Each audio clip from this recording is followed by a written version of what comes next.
Oke, selamat malam semuanya. Bapak-bapak, ibu-ibu, dan saudara-saudara sekalian, mungkin ini saya cuma sharing singkat ya tentang bagaimana sih kita menghadapi dinamainya interrupt life. Kita berapa bulan ini hidup kita terinterupsi ya oleh satu makhluk asing ini ya. Nah, siapakah dia? Nah, dia itu adalah si coronavirus. Nah, ini sebetulnya adalah gambaran coronavirus kalau dari gambaran mikroskopis.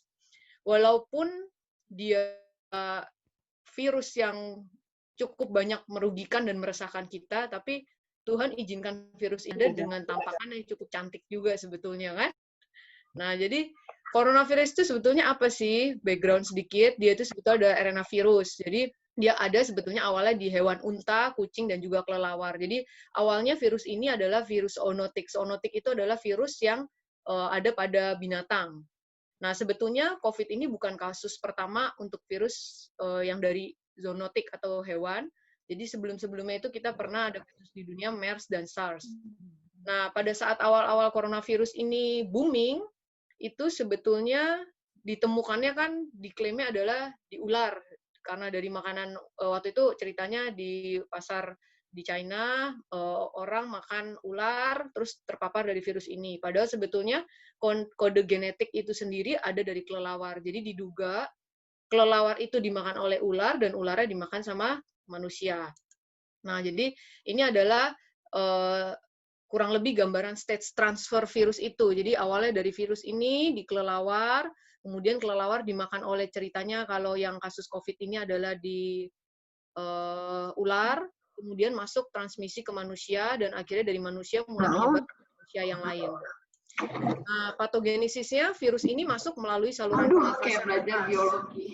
Ya, saluran pernafasan atas, kemudian dia masuk ke dalam sel menyusup di sel epitel saluran nafas atas, menyebar ke saluran nafas bawah, masuk ke gastrointestinal. Dan ini bagaimana perlawanan terhadap virus ini itu akan tergantung pada respon sistem imun kita. Ada sistem imun yang innate dan spesifik. Ini adalah terakhir update di bulan April dari Experience Wuhan, Italia tentang terapi COVID-19 yang terkini. Jadi penanganan COVID ini sebetulnya memang belum ada gold standarnya karena memang usia dari penyakit ini pun juga masih terbilang baru ya, maksudnya baru berapa bulan di dunia ini. Tapi ini adalah terapi-terapi yang coba dipakai oleh tim medis untuk penanganan terhadap COVID. Jadi pertama adalah antiviral dengan beberapa macam tipikal antiviral, kemudian adalah imun booster karena ini diduga bahwa yang terkena COVID itu adalah sistem imunnya juga memang bermasalah. Kemudian pengembangan sekarang itu adalah di sel punca. Sel punca ini adalah stem cell, pengembangan dari stem cell yang masih terus dikembangkan, masih dalam terus tahap penelitian. Dan sekarang di Indonesia yang mulai boleh dikerjakan ini adalah plasma konvalesen, tapi masih juga dalam ranah penelitian. Kemudian baru kali ini ya saya melihat bahwa vitamin ini mulai banyak dipakai dan juga probiotik banyak dipakai untuk atau disarankan untuk terapi infeksi. Jadi kalau dulu-dulu biasanya kita terapi infeksi itu kalau nggak antibiotik, antivirus yang maju nomor satu, jarang sekali disebut-sebut soal vitamin dan juga probiotik. Tapi dalam kasus COVID ini banyak dugaan bahwa vitamin juga akan membantu dalam penyembuhan COVID ini, dan juga yang terpenting juga adalah sekarang probiotik. Nanti saya akan cukup banyak membahas perihal dari sisi vitamin, mineral, dan juga probiotik ini. Oke, sekarang kita masuk ke new normal. Apa sih new normal itu? Banyak orang yang cukup frustasi ya dalam menghadapi fase-fase COVID ini. Mereka terus bilang bahwa kapan sih kita bisa kembali ke kehidupan kita yang semula gitu. Nah, sebetulnya kalau mau diomongin jujur, kalau kita terus terpaku pada itu, kita akan jatuh pada kondisi stres. Karena memang pada kenyataannya menghadapi COVID ini tidak semudah itu dan tidak akan sesingkat itu waktunya. Apalagi masih banyak hal yang cukup terus masih dalam fase penelitian lah ya, maksudnya belum ada gold standard pastinya untuk COVID ini. Nah, makanya sekarang ini, tapi kan kehidupan mesti tetap berjalan. Jadi memang akhirnya keluarlah istilah ini new normal, bahwa di mana kehidupan tetap akan harus berjalan, life must goes on, tetapi dengan beberapa hal yang memang jadi dalam tanda petik kita harus modifikasi, dan kita memang mau tidak mau, suka tidak suka, ya kita harus menghadapi kehidupan seperti ini. Prinsip yang paling utama menekankan adalah bagaimana kita ini memiliki pola hidup yang baru yang dapat menyesuaikan dengan kondisi yang baru. Kalau pertanyaannya sampai kapan sih new normal ini berlangsung? Nah, ada beberapa pamflet yang menyatakan bahwa ini akan berlangsung sampai ditemukannya penangkal virus corona, yaitu vaksin. Salah satunya mereka menitikberatkan pada vaksin. Tapi nanti kita akan bahas apakah memang vaksin itu bisa menjadi solusi untuk COVID ini atau virus-virus yang lainnya. Nah, kalau pedoman sendiri dari WHO, itu yang pertama adalah pada saat new normal ini kita harus memikirkan bahwa setiap aktivitas kita itu kita harus tetap dapat mengendalikan transmisi virus corona. Kemudian aktivitas ini dilakukan secara bertahap dan terus dievaluasi, jadi tidak langsung dibuka, tapi setiap keputusan kebijakan yang ada akan terus dievaluasi, melihat tahapan perkembangan. Kemudian dari sistem kesehatan sendiri, kita akan terus mencoba melakukan penelitian, mendeteksi, dan pengembangan setiap kasus yang ada, dan setiap penularan akan dicoba diminimalis ya di tempat-tempat yang terutama rentan, biasanya adalah area-area yang cukup ramai ya. Kemudian sekolah tempat ini pasti akan mengalami banyak perubahan. Jadi akan ada penetapan langkah-langkah pencegahan, misalnya salah satunya dengan yang tadinya misalnya satu kelas mungkin diisi dengan orang 34 murid gitu ya, mungkin mau tidak mau sekarang untuk mengurangi pencegahan, mau nggak mau kita batasi seperempatnya atau setengahnya. Nah, kemudian yang paling penting menurut saya ini adalah poin nomor 6, yaitu bahwa masyarakat ini harus dididik, dilibatkan, dan diberdayakan semaksimal mungkin. Nah, itu progres dari WHO yang menyatakan tentang step-step pengadaan new normal. Nah, sedikit saya akan membahas tentang herd immunity. Apa sih herd immunity itu? Biasanya ini agak booming belakangan ini ya, herd immunity. Herd immunity ini sebetulnya adalah imunitas dalam suatu komunitas, di mana dalam ilmu ini dinyatakan bahwa apabila sebagian besar orang dalam satu kelompok, 70% sampai 80% orang dalam satu kelompok itu sudah memiliki kekebalan terhadap satu penyakit tertentu, maka komunitas 70-80% ini akan melindungi 20 atau 30% komunitas yang belum terjangkit infeksi. Jadi gambaran sederhananya seperti ini. Beberapa bulan yang lalu kita ada di dalam fase ini, di mana masih banyak orang yang sehat, belum memiliki imunisasi terhadap satu penyakit ini, hanya ada 1 atau 2 orang yang terpapar infeksi. Ya. Nah, dalam kondisi seperti ini, maka penyebaran penyakit itu akan menjadi sangat cepat. Ya. Ini kondisi kita beberapa bulan yang lalu. Nah, sekarang kita sedang dalam progres bergerak ke arah herd immunity ini. Jadi, mungkin kita nggak tahu nih di posisi tengah kah? Kursor saya kelihatan nggak ya? Kita nggak tahu di posisi tengah atau di posisi yang ketiga sekarang ini ya. Jadi sekarang kita sedang bergerak menuju ke arah herd immunity ini. Jadi kalau semakin banyak yang kena, semakin banyak yang terpapar, dan dia survive, dapat hidup melewati fase-fase kritis itu, maka dia akan dapat melindungi orang-orang yang jumlahnya komunitas kecil. Tapi problemnya adalah kita tidak bisa mengukur seseorang itu sampai di batas mana dia bisa survive, sampai di batas mana dia tidak bisa survive. Jadi untuk mencapai herd immunity ini sebetulnya memang adalah ilmu ini adalah banyak dipakai adalah untuk vaksin. Jadi kalau vaksin satu penyakit sudah ditemukan, 70% atau 80% dari komunitas itu sudah divaksin, dianggap sudah memiliki kekebalan antibodi terhadap infeksi tersebut, maka dia akan melindungi komunitas yang kecil. Nah, problemnya kan kita belum ketemu vaksinnya ya. Jadi sekarang adalah imunitas ini didapatkan secara alami. Jadi kita seperti gambling ya, maksudnya orang yang bisa survive, dia bisa bertahan hidup setelah melewati infeksi ini, itu dianggap antibodinya sudah terbentuk, dan disitulah dia akan memiliki antibodi atau kekebalan terhadap infeksi ini. Nah, kita sedang berjalan menuju ini, tetapi perjalanan menuju sini sebetulnya cukup beresiko tinggi, karena akan banyak juga kematian, akan banyak korban, karena kita nggak tahu ya, maksudnya pada saat ini yang terpapar infeksi adalah orang-orang yang sistem imun tubuhnya lemah, atau orang-orang yang dalam keadaan imunokompromis dengan obat-obatan atau penyakit autoimun misalnya, maka ya angka kematian akan meningkat. Dan juga yang terpenting adalah perjalanan untuk menuju ke herd immunity ini tidak akan menjadi perjalanan yang pendek, akan menjadi perjalanan yang membutuhkan waktu. Nah, ini kurang lebih gambaran tentang herd immunity. Nah, sekarang banyak yang mengandalkan pada vaksin. Nah, yang saya mau menceritakan sedikit adalah tentang yang saya rasa semua perlu tahu adalah bagaimana sih sebetulnya virus ini menginfeksi manusia. Dan apakah setelah mengetahui ini, kita bisa tahu bahwa vaksin ini apakah menjadi solusi 100%. Jadi pertama, virus itu, kita ambil contoh adalah virus corona ini ya, COVID-19 ini. Jenis virus ini adalah virus RNA. Jadi virus RNA dia tidak akan bisa bertahan hidup tanpa dia numpang di inang atau host. Inang atau host itu tempat untuk dia numpang lah ya, istilah awamnya ya. Jadi cara dia untuk hidup adalah, jadi kita akan bicara di tingkat seluler. Jadi bayangkan kita adalah satu manusia, dari manusia ini kita terbentuk dari organ-organ, dari organ-organ ini dibentuk dari jaringan, jaringan itu dibentuk dari sel. Ya, jadi sel ini adalah tingkatan terkecil dari satu kehidupan kita sebetulnya. Jadi seluruh tubuh kita itu terdiri dari sel-sel ini. Nah, virus ini akan menginfeksi sel ini. Jadi kita bayangkan masuk ya, seperti masuk ke dunia yang tingkat terkecil dari tubuh kita. Jadi virus ini akan menempel pertama pada membran dari sel kita, kemudian dia akan menyusup masuk.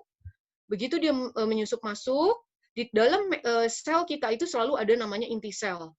Nah, di dalam inti sel kita itu ada terkandung kode genetik dari kita. Nah, kode genetik ini yang penting, yang nantinya pada saat dia mengalami duplikasi ya, translasi gitu ya, transkripsi, dia akan menghasilkan asam amino, yang nantinya asam amino itu akan membentuk protein, dan protein itu yang akan bekerja di dalam tubuh kita nantinya. Banyak macam ya, akan dari menjadi enzim. Nah, itu salah satunya dari protein ini. Jadi, basis paling kecilnya itu adalah dari inti sel ini. Nah, virus RNA ini tidak bisa hidup tanpa dia menumpang, kan tadi saya bilang. Jadi, dia akan masuk sampai masuk ke kode genetik kita ini. Nah, di sini dia akan menyusup masuk ke dalam DNA kita. Jadi, pada saat nanti DNA kita, sel kita mau mengalami replikasi atau kita mau pembentukan asam amino tertentu, dia akan menyusup masuk ke dalam kode genetik ini. Nah, penyusupan masuk ke dalam kode genetik ini jangka panjang akan menyebabkan gangguan dari ya banyak hal yang bisa disebabkan sama dia. Nah, pertama imun kita pasti akan berespon terhadap dia pada saat dia masuk. Yang kedua, kalau dia bisa permanen lolos masuk menyusup dalam kode genetik kita, otomatis dia akan menimbulkan kekacauan di dalam sel kita lah ya, ibaratnya kekacauan. Karena apa? Setiap kode genetik ini sebetulnya nantinya akan menjadi cetakan untuk membentuk asam amino dan protein yang tadi saya bilang. Jadi pada saat kode genetik ini disusupin sesuatu, asam amino yang misalnya harusnya terbentuk asam amino tertentu, jadi gagal terproduksi. Dan itu akan menjadi kekacauan di dalam tubuh kita. Nah, apa yang kita lakukan kalau sudah menghadapi virus yang sudah masuk ini? Ada beberapa cara. Yang pertama adalah dengan antiviral. Jadi kita antiviral ini kerjanya adalah akan ya perang langsung lah dengan virus ini. Namanya anti ya. Jadi dia akan berperang langsung. Antiviral ini juga ada dalam bentuk sintetik, obat-obatan, dan juga sekarang makin banyak pengembangan yang dari arah botanikal. Jadi botanikal pun terus mereka yang dari aliran natural botanikal, mereka terus mengembangkan, mencari zat-zat alam yang memiliki sifat sebagai antiviral atau antibakterial. Kemudian yang kita bisa cegah adalah berikutnya adalah antireplikasi. Jadi kalau kita tahu tadi dia akan menghijack masuk ke dalam genetik prosesnya dari satu manusia, jadi kita bisa mencegah dari sistem replikatif ini. Dan hebatnya sebetulnya Tuhan itu menciptakan sel kita itu punya radar untuk mengetahui mana sih sel yang sehat, mana sel yang nggak sehat. Jadi kalau pada awalnya tuh Tuhan menciptakan sebetulnya cukup perfect menurut saya ya. Jadi kalau sel itu salah mengkode, sebetulnya mereka bisa punya kemampuan untuk apoptosis atau membunuh diri. Nah, problemnya kadang-kadang dengan lifestyle kita, sudah banyak kekacauan yang ada dalam kehidupan kita, kemampuan ini pun lama-lama bisa menurun gitu ya. Nah, kemudian yang ketiga adalah immunonutrition. Jadi immunonutrition ini sendiri adalah nutrisi-nutrisi yang mensupport sistem imun. Nah, ini sekarang pun juga mulai banyak dikembangkan dari sisi botanikal, nutrisi-nutrisi yang memiliki sistem, yang meningkatkan sistem imun kita. Dan yang keempat, salah satunya adalah kategori besarnya adalah cell system support. Jadi ini fungsi kerjanya adalah untuk melimitasi kerusakan-kerusakan yang mungkin diakibatkan oleh karena virus. Jadi sel juga punya kemampuan untuk recovery. Itu ajaibnya Tuhan menciptakan sampai segitu detail. Ya. Nah, Sekarang apa sih yang kita harus lakukan untuk apakah kita udah tergantung aja pada nutrisi, tergantung aja pada itu semua tanpa kita lakukan apapun, yang penting kita minum suplemen banyak, kita minum obat banyak, nggak bisa begitu juga. Nah, semua itu tetap bergantung pertama adalah pola hidup kita. Jadi, yang saya akan bahas mungkin hal yang kelihatannya sederhana sekali, tetapi kalau nanti coba pada saat dengerin satu persatu, coba direfleksiin gitu loh, saya sudah menjalankan ini dengan baik atau belum. Sebetulnya sederhana, tetapi kadang-kadang ini sudah miss dari kehidupan kita. Apa sih pola hidup yang kita penting harus kerjakan dalam kita menghadapi new normal ini dengan supaya sistem imun kita juga baik? Pertama adalah memang suka nggak suka sekarang kita harus pakai masker kemana-mana terlebih dahulu ya. Pakai masker dan juga jaga jarak otomatis. Jaga jarak itu awalnya 1 meter, tapi sekarang disarankan adalah kalau bisa 2 meter karena dianggap droplet itu pada saat orang batuk atau bersin, droplet itu kadang-kadang masih bisa lewat dari 1 meter. Jadi jarak yang paling aman tetap sekarang adalah 2 meter. Oleh karena itu, adaptasi nanti akan di tempat-tempat umum, mungkin di sekolahan, itu ya akan harus dipertimbangkan untuk masalah jarak ini, yaitu 2 meter kurang lebih. Ya, jadi masker itu sekarang menurut saya, terutama di masa pandemik ini, sesuatu yang harus wajib dipakai setiap saat kita keluar rumah. Oke. Nah, tetapi kalau memang tetap nggak perlu keluar rumah, kita bisa jaga diri di rumah, kita bisa kerjakan diri di rumah, tetap sebisa mungkin jaga di rumah akan lebih baik. Ya, apalagi terutama kalau di rumah kita ada orang tua atau anak-anak atau orang-orang yang memiliki penyakit-penyakit komorbid karena kitanya mungkin sehat, tetapi pada saat kita pulang kembali ke rumah, andai kata misalnya pas virus itu ke bawah, mungkin di kita nggak bawa gejala, tetapi kalau pas di rumah kita ada anggota keluarga kita yang ya tadi saya bilang orang tua memiliki komorbid penyakit, anak kecil sekali gitu ya yang sistem imun tubuhnya cenderung lemah. Nah, bukan nggak mungkin kita akhirnya menularkan ke mereka. Jadi tetap walaupun sudah dibebaskan, sekarang PSBB udah mulai dikurangi, aktivitas sudah mulai kembali seperti sedia kala. Kalau nggak perlu-perlu banget, saya tetap menyarankan kalau bisa tetaplah di rumah. Itu akan tetap lebih aman untuk kita semua. Kemudian yang kedua adalah ini, hand sanitizer, membersihkan diri. Jadi memang sekarang kalau dulu mungkin ya kita cuci tangan aja gitu. Sekarang tetap diingatkan bahwa cuci tangan harus lebih sering. Dan cuci tangan itu dengan air tidak cukup, bantu dengan sabun. Dan sabun juga nggak asal gosok-gosok aja ya, ada beberapa langkah cuci tangan sekarang, banyak sekali bisa dicari.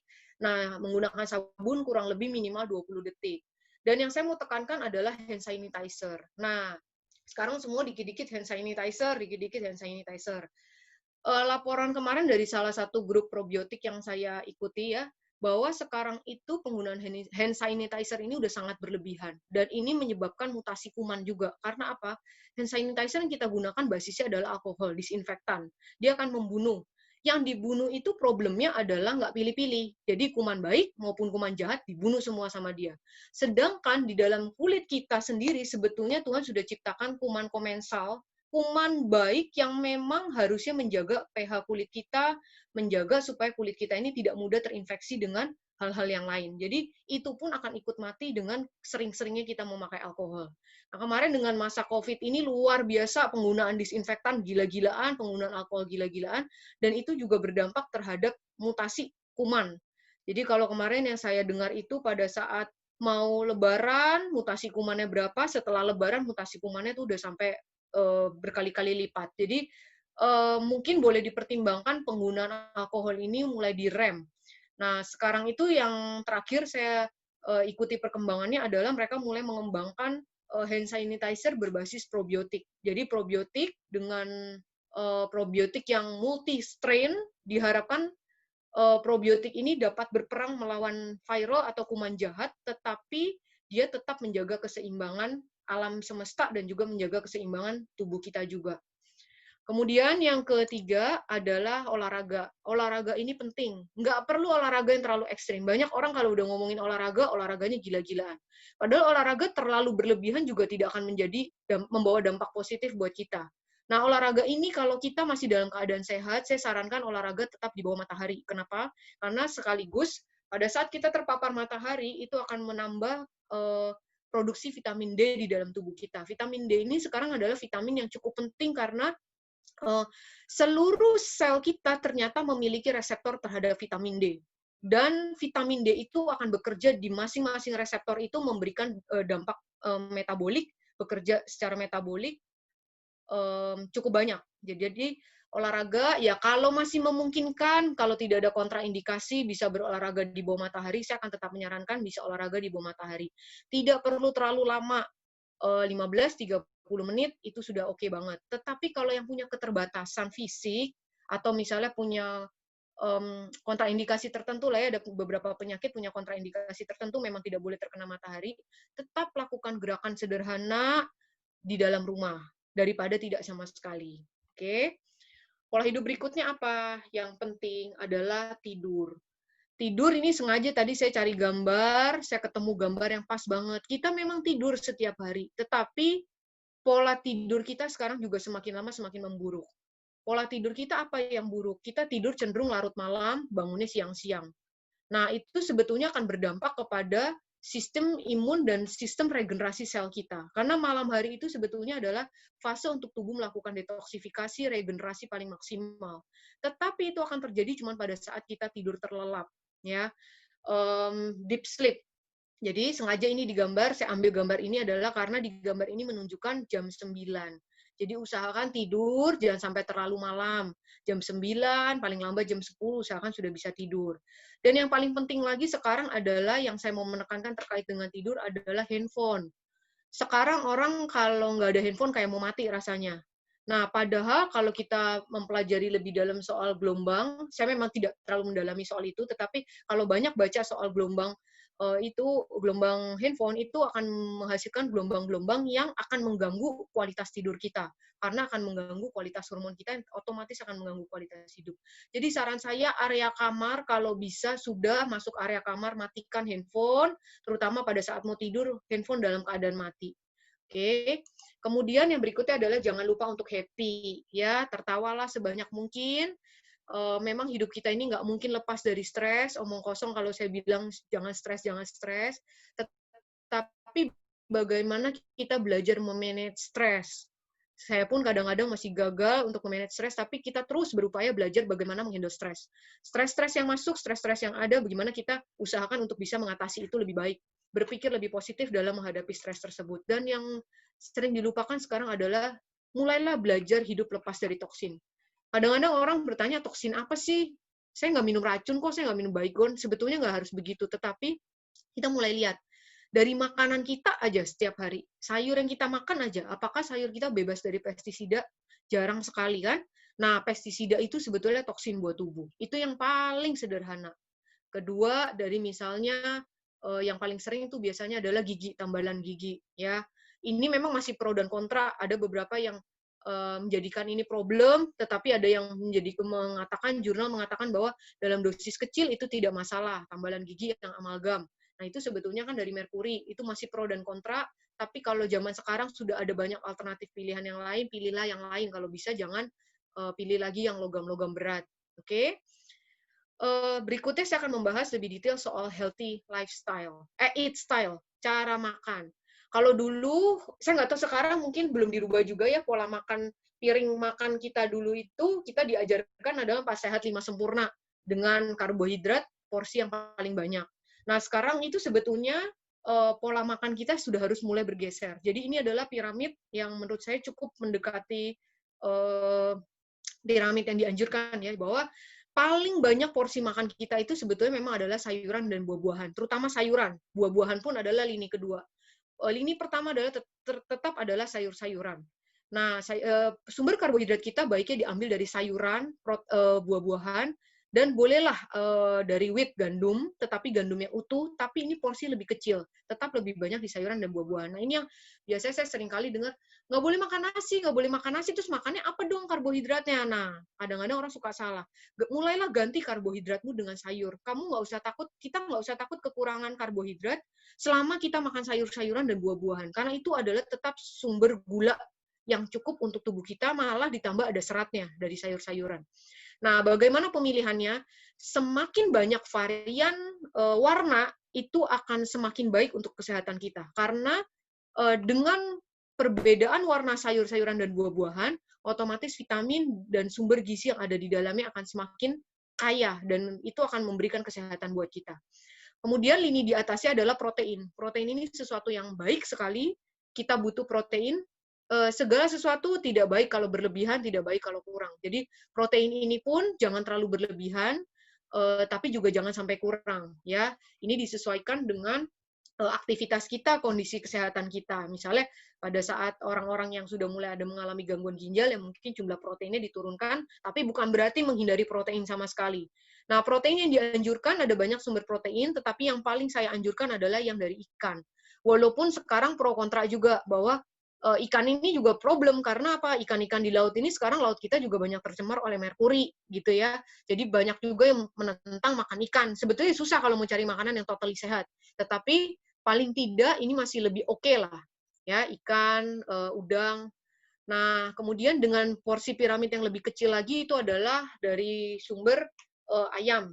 Ayam ini sekarang agak lebih dibatasi, terutama kalau ayam negeri. Kenapa? Karena ayam negeri ini sekarang banyak sekali makanan dari mereka yang dicampur ya, supaya ayam ini cepat besar, cepat bisa dijual, dengan daging yang sekel gitu ya ibaratnya. Jadi mereka nggak segan-segan tuh peternak memasukkan adanya antibiotik atau hormon-hormon tertentu supaya mereka cepat besar, waktunya pendek, dengan waktu pendek cepat besar, cepat bisa dijual, cepat menghasilkan uang. Nah, untuk susu sebetulnya sekarang sudah nggak terlalu direkomen lagi ya. Kalau yang kita takutkan adalah kita kurang kurang kalsium, makanya kita minum susu. Pertimbangkan ulang karena sumber kalsium bisa dari banyak hal yang lain selain susu. Karena susu ini sekarang dairy food ini cukup banyak menimbulkan masalah pencernaan.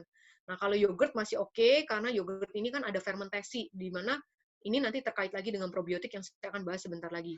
Dan yang di piramid paling kecil ini adalah gula-gulaan dan daging. Daging merah ini sekarang sudah memang nggak terlalu direkomen makan banyak. Porsinya sudah cukup dibatasi sekali, terutama daging sekarang. Kita harus bedakan ya, daging sekarang itu sudah tidak makan dari rumput. Udah banyak makanannya juga makanan-makanan yang tidak alami. Nah, terlepas dari piramid ini sendiri, yang paling penting tapi sering kita lupakan adalah drink water. Minum air kurang lebih 2 liter per hari. Sebetulnya tergantung berat badan ini ya, berat badan masing-masing, tapi range orang ya 2 sampai 2,5 liter yang dianjurkan. Kalau ditanya air dingin apa air hangat, sebetulnya nggak terlalu masalah dari segi keilmuan kedokteran barat. Tetapi kalau dari segi keilmuan kedokteran timur, sebetulnya mereka lebih merekomen minum air hangat. Dan ini ada sedikit wine. Wine ini mungkin yang suka minum alkohol akan senang, ada gambar wine di sini.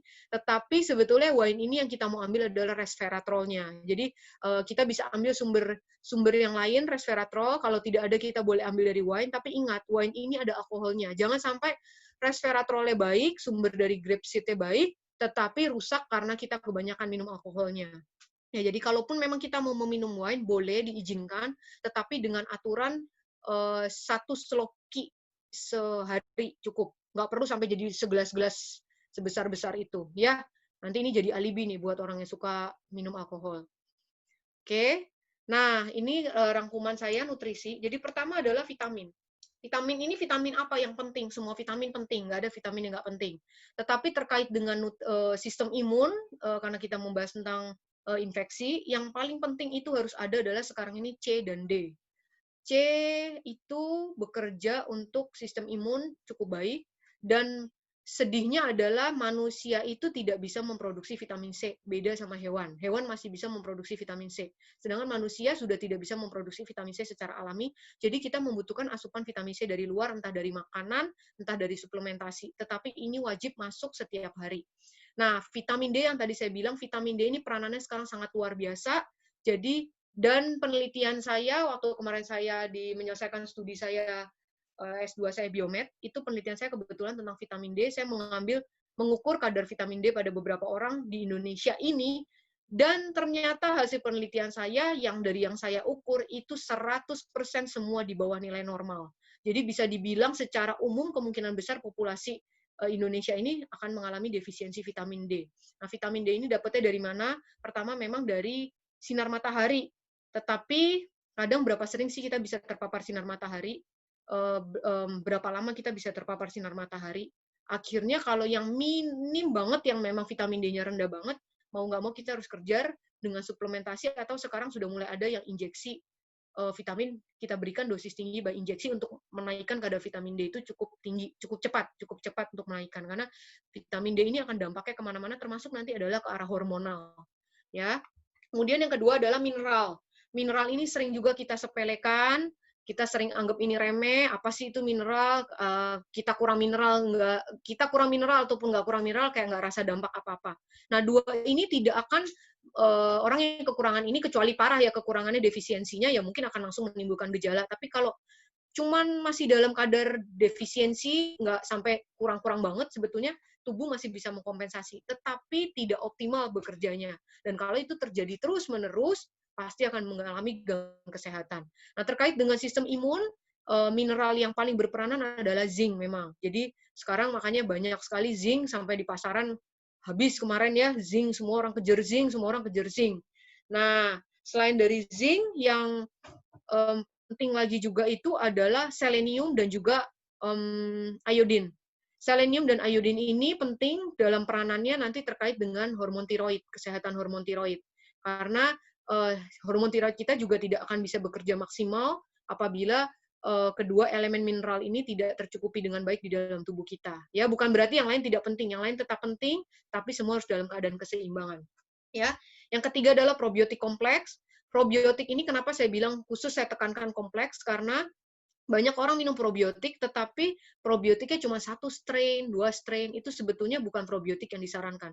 Probiotik kompleks ini sekarang ini adalah mulai berkembang probiotik multi-strain. Jadi, pada saat kita konsumsi suatu probiotik, semakin banyak jumlah strainnya, jenis strainnya, dan semakin banyak jumlahnya, itu akan semakin baik, karena itu akan menjaga tetap keseimbangan. Karena probiotik ini sebetulnya saya suka bilang adalah kuman baik yang di dalam tubuh kita. Nah, kuman baik ini kalaupun nggak seimbang akan jadi jahat juga. Jadi, semua tetap harus dalam keadaan homeostatis seimbang. Makanya, sekarang ini kita di klinik menggunakan probiotik kompleks, mulai menggunakan probiotik kompleks, di mana jumlah strain yang ada itu banyak sekali jumlahnya, dan maksudnya jenis strain-nya banyak sekali dan jumlahnya pun banyak. Nah, itu akan lebih efektif untuk menjaga keseimbangan di dalam tubuh kita.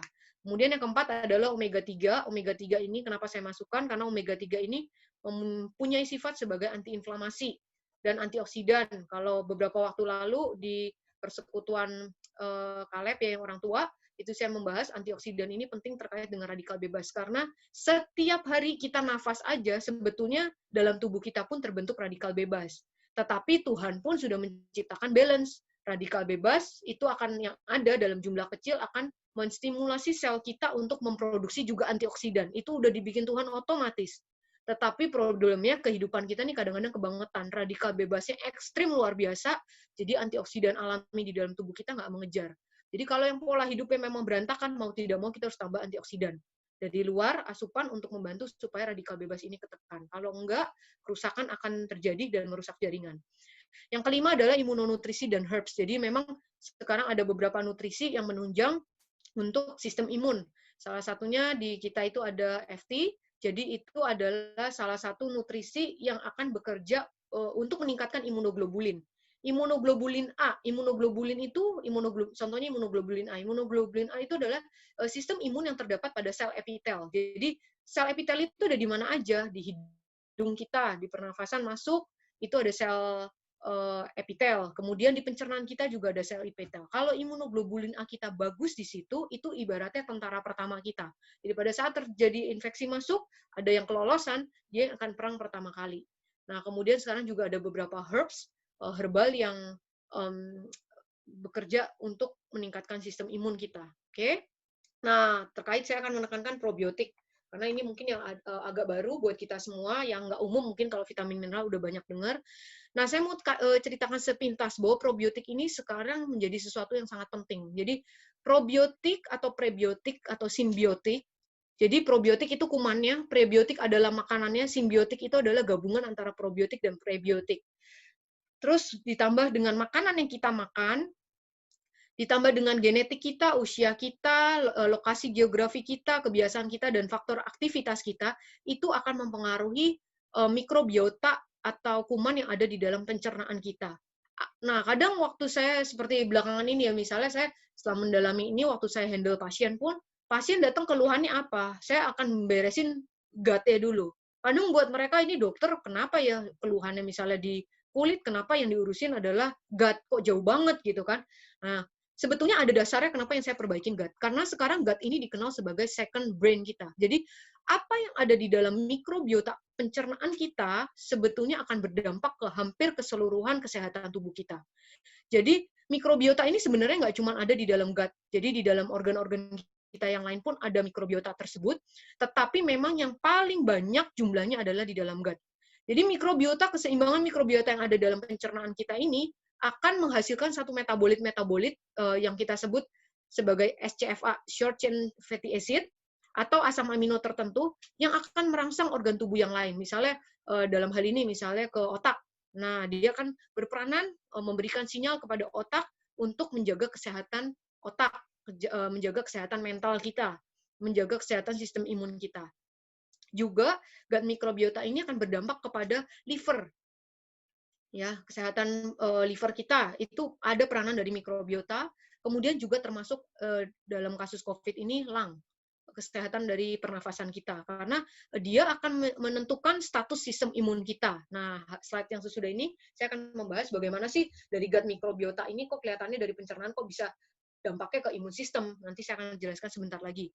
Nah, problemnya adalah kita tuh keseharian kita nih berantakan nih ya, dari makanan yang kacau balau, terus pola kita kadang-kadang kita sakit dikit, kita nggak mau sabar sedikit, dikit-dikit antibiotik, maunya yang cespleng pokoknya kan. Nah, antibiotik berlebihan, kadang-kadang sekarang malah teorinya di Indonesia ini antibiotik diberikan atas resep dokter, tapi kenyataannya sekarang kalau mau cari di apotik mana aja juga semua mereka jual antibiotik itu secara bebas, tidak terkendali. Nah, sebetulnya ini akan berdampak buruk terhadap kuman mikrobiota kita. Nah, yang tadi saya bilang bahwa antibiotik ini tidak cuma membunuh kuman jahat. Pada saat dia dimasukkan, diminum oleh seseorang, kuman baiknya pun akan ikut mati. Dan problemnya, tidak banyak orang yang habis minum antibiotik akan minum probiotik untuk memperbaiki lagi. Dan kalaupun mau diperbaiki lagi, akan butuh waktu yang cukup panjang supaya mikrobiota itu kembali dalam keadaan seimbang. Nah, kalau mikrobiota ini tidak seimbang, apa yang terjadi? Terjadilah keadaan ketidakseimbangan yang kita sebut dysbiosis. Nah, dysbiosis ini kalau terus terjadi, akan terjadi keadaan leaky gut. Leaky gut itu adalah epitel itu akan tidak kontak ya, epitel di dalam saluran pencernaan, dan disitulah akan terjadi menyebabkan penyakit-penyakit diare, IBD, IBS, irritable bowel, dan juga bisa menyebabkan kanker kolon. Sepintas kurang lebih gambarannya itu pentingnya mikrobiota terhadap kehidupan kita saat ini, dan ini terus, ilmu ini berkembang terus. Nah, ini sedikit sepintas, apa sih peranan probiotik terhadap infeksi virus? Nah, ini gambaran ini sebetulnya adalah gambaran saluran pencernaan kita. Jadi saluran pencernaan kita anggap seperti pipa, bayangkan seperti pipa. Pipa itu di pinggir pipa itu seperti ini, epitel, sel-sel seperti ini, ya.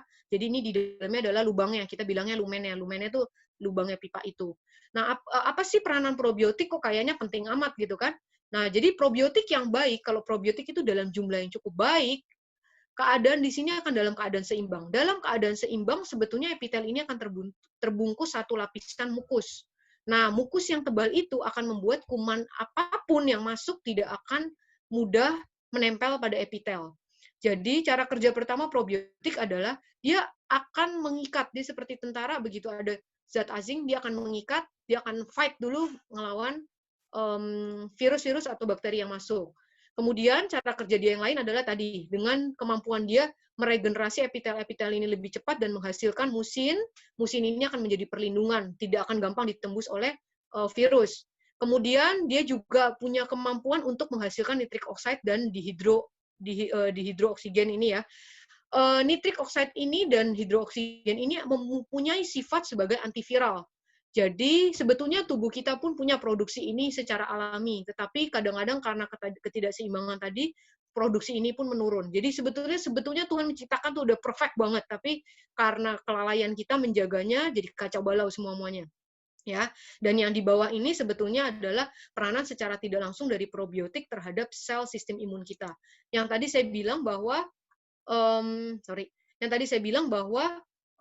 sistem imun kita bisa bertahan terhadap satu infeksi atau enggak itu akan ditentukan oleh sel imunitas adaptif maupun innate.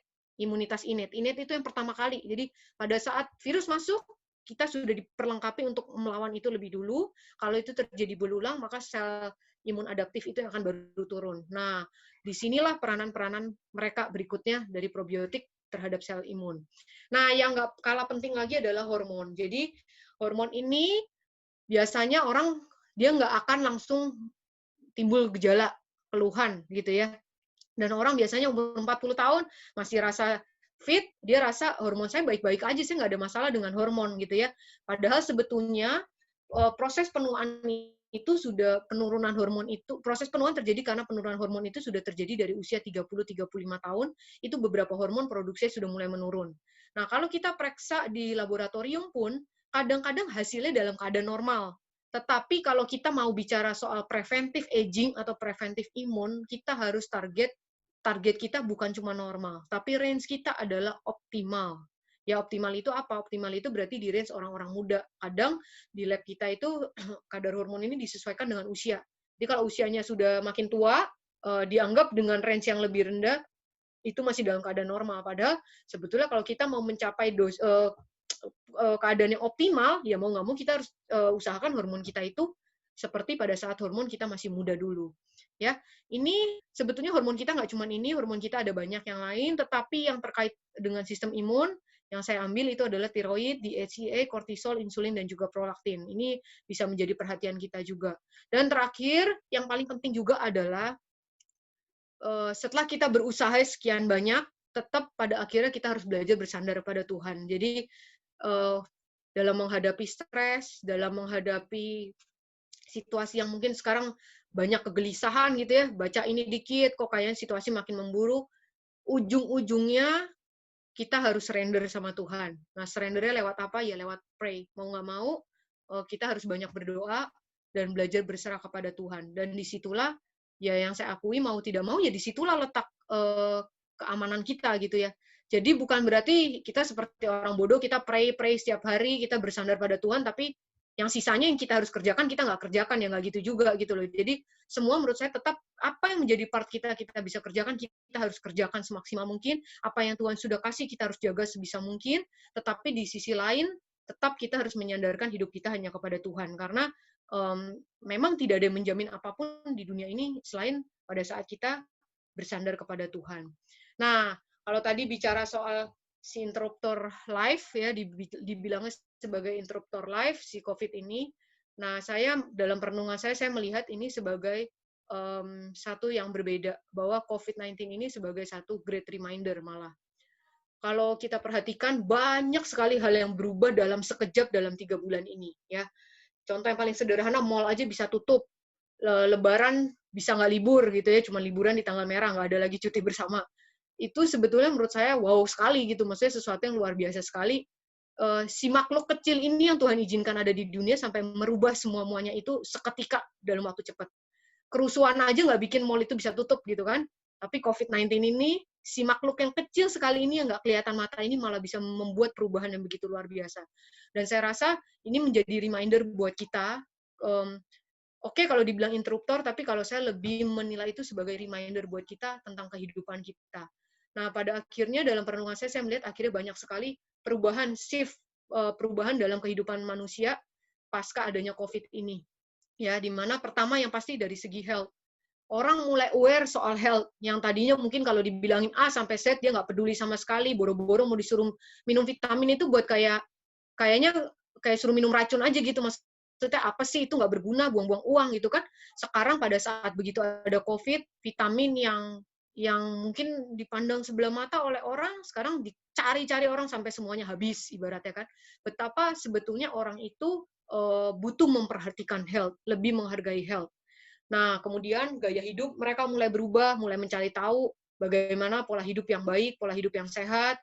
Terus tadi terkait dengan toksin, tidak cuma dengan pestisida, tetapi dari keseharian yang kita pakai lah, misalnya dari personal care kita, sabun kita, itu pun sebetulnya sudah banyak chemical yang sebetulnya punya sifat toksin yang tubuh kita itu diciptakan Tuhan untuk menetralisir itu setiap hari, mendetoksifikasi itu setiap hari. Semakin banyak toksin itu masuk, sebetulnya tubuh kita akan bekerja semakin ekstra buat mengeluarkan itu. Nah, sekarang orang mulai aware dengan health. Saya rasa mulai banyak memperhatikan lah ya, take concern soal health. Kemudian yang kedua adalah soal spiritual, bahwa memang mau nggak mau hidup kita ini adalah hidup yang rentan. Kita nggak bisa bersandar cuma pada hidup kekuatan kita sendiri. Semua jadi semakin mendekatkan diri kepada Tuhan, minta tolongnya sama Tuhan, dan dalam ketidakberdayaan kita, semaksimal mungkin sebagai manusia, akhirnya kita bersandar pada Tuhan. Nah, dalam hal spiritual ini pun, kalau pengalaman saya pribadi, dan saya rasa Tuhan pun kepengen, bukan problemnya setelah lewat begitu aja, oh udah lewat problemnya, jadi udah tenang. Tapi sebetulnya terlebih lagi adalah pada saat kita melewati masa-masa sekarang ini dengan COVID, dengan segala problematika itu, saya merasa Tuhan ingin kita belajar mengalami Tuhan. Dan pada akhirnya adalah Tuhan ingin kita punya pengenalan yang lebih benar tentang Tuhan. Siapa sih Tuhan itu? Nggak cuman sekedar Tuhan yang nun jauh di sana, kita di sini, pokoknya Tuhan di sana. Jadi memang Tuhan kepengen lewat problem-problem yang ada, lewat masa yang nggak enak ini, di saat kita harus bergantung penuh pada Tuhan, disitulah kita belajar mengalami Tuhan, belajar berjalan bersama Tuhan. Dan yang ketiga yang saya rasa agak berubah itu adalah dari segi priority. Kalau ditanya dalam renungan, sebetulnya apa sih yang, kalau hari ini nih hari terakhir kita dikasih Tuhan hidup, besok tiba-tiba kita kena COVID, terus kita plus. Karena menurut saya bukan nggak mungkin loh orang yang sehat kena COVID ini tiba-tiba memburuk, dia nggak peduli, COVID ini nggak peduli, mau lu umur berapa, mau kita sehat seperti apa, yang kena seperti random aja, siapa yang kena bisa ada yang sehat, nggak ada gejala, ada yang kena tiba-tiba perburukan dalam 1 hari, langsung plus meninggal dunia, itu bukan hal yang aneh di dalam kasus COVID ini. Nah, sekarang pertanyaannya, kalau hari ini adalah hari terakhir kita hidup, dikasih Tuhan kesempatan hidup, besok sudah tidak ada lagi, apa yang menjadi prioritas hidup kita? Kalau misalnya kita jawab, oke lah bisnis saya, pertanyaannya apakah kita sudah menjalankan bisnis kita dengan benar? Oke lah, kalau keluarga kita, apakah memang benar-benar kita sudah pakai waktu, sudah manfaatkan waktu, sudah memperhatikan keluarga kita dengan sebaik-baiknya? Kalau misalnya prioritas kita adalah kesehatan, apakah memang betul kita sudah spend ekstra? Karena untuk hidup sehat itu saya tahu costly, butuh biaya lebih, nggak ada yang lebih murah. Lebih murah jajan-jajan yang asal-asalan ketimbang kita membeli makanan yang sehat. Nah, pertanyaannya adalah merubah paradigma kita, apa sih sebetulnya priority kita? Ya, apa yang menjadi prioritas kita sebetulnya dalam hidup ini, dan apakah kita sudah memang mengerjakan itu dengan baik? Nah, pada akhirnya memang menurut saya melihat bahwa hidup ini adalah anugerah. Jadi, kalau kita semua yang ada di sini nih, partisipan yang punya kesempatan mendengarkan sharing saya hari ini, kita masih diberikan kesempatan hidup oleh Tuhan. Apa yang mau kita kerjakan, apa yang sudah kita kerjakan buat Tuhan. Ya, kemudian terakhir saya mau mengingatkan kembali, ini adalah tulisan Bapak Kesehatan Hippocrates, bahwa biarlah makanan kita yang saat ini kita makan sehari-hari itu yang menjadi obat-obatan kita. Kalau kita makan sembarangan,